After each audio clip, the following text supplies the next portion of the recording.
হরে কৃষ্ণ। এই মাসের নাম হলো বৈশাখ মাস। এই বৈশাখ মাসে তুলসী গাছে জল দিলে কি হয় এবং কোন কোন দিন তুলসী গাছে জল দেওয়া উচিত নয়, এই সমস্ত তথ্য নিয়ে আজকের ভিডিওটি তৈরি করা হয়েছে। আশা করি ভিডিওটি দেখলে আপনারা উপকৃত হবেন। আর হ্যাঁ, আপনি যদি চ্যানেলে নতুন হয়ে থাকেন তো চ্যানেলটি সাবস্ক্রাইব করে আমাদের পাশে থাকবেন আর কমেন্টে হরে কৃষ্ণ রাধে রাধে অবশ্যই লিখবেন।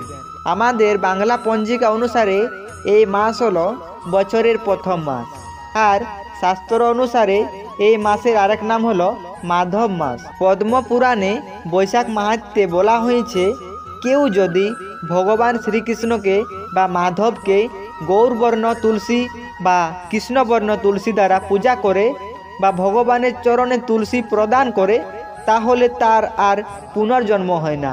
এবং কেউ যদি তুলসী মহারানীকে এই বৈশাখ মাসে জলধারা প্রদান করে, এইভাবে এই ভিডিওটিতে যেভাবে দেখানো হয়েছে সেইভাবে যদি কেউ তুলসী মহারানীকে জল প্রদান করে তুলসী মহারানীর প্রীতি সাধন করতে পারে, তাহলে তুলসী মহারানীর কৃপাতে সে মাধবের নিত্যধাম গোলক বৃন্দাবনে প্রবেশ করতে পারে বা বৈকুণ্ঠ লোকে যায়। কেউ যদি ভগবানের চরণে তুলসী পত্র প্রদান করে, তাহলে তার আর পুনর্জন্ম হয় না, সেও বৈকুণ্ঠে ভগবানের নিত্য সেবা লাভ করতে পারে।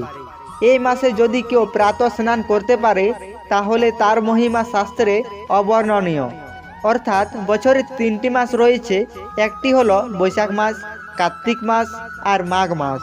এই 3টি মাসেই যদি কেউ প্রতিদিন ভোরবেলায় স্নান করতে পারে সূর্যোদয়ের পূর্বেই, তাহলে সে ভগবানের অত্যন্ত প্রিয় হতে পারে আর ভগবান তার প্রতি অত্যন্ত প্রসন্ন হন। আপনারা চাইলেই যে কেউ এই মাসে স্নান করতে পারেন। মাঘ মাস বা কার্তিক মাসে ভোরবেলা আমাদের স্নান করতে অনেক কষ্ট হয়, তবে এই বৈশাখ মাসে চাইলেই আমরা যে কেউ স্নান করতে পারি। ভোরবেলা তুলসী গাছে জলদান করতে পারি। তবে তুলসী গাছে জল দেওয়ার সময় আপনারা অবশ্যই এই মন্ত্রটি জলদান করার সময় বলবে, ওম গোবিন্দ বল্লভাং দেবীং ভক্ত চৈতন্য কারিণীম স্নাপয়ামি জগধাত্রীং বিষ্ণু ভক্তি প্রদায়িনী।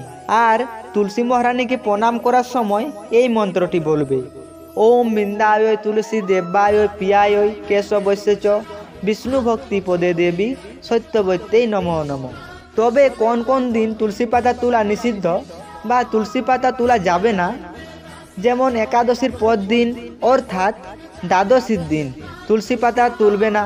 আপনি যদি একাদশী করে থাকেন তাহলে একাদশীর দিনেই তুলসী পাতা তুলে রাখবেন, আর দ্বাদশীর দিন ওই তুলসী পাতা ভগবানের চরণে দিবে। আমাবস্যা, পূর্ণিমা ও রবিবার দিন তুলসী পাতা তোলা যায় না। এই দিনগুলিতে তুলসী পাতা তোলা একেবারে নিষিদ্ধ।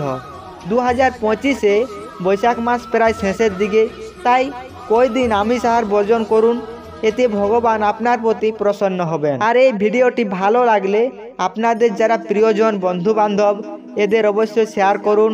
আর ভিডিওটি দেখে উপকৃত হলে একটি লাইক করো, কারণ লাইক করলে ভিডিও বানানোর আগ্রহ বাড়ে। আজকের ভিডিওটি এই পর্যন্তই। সকলেই ভালো থেকো, সুস্থ থেকো। রাধে রাধে।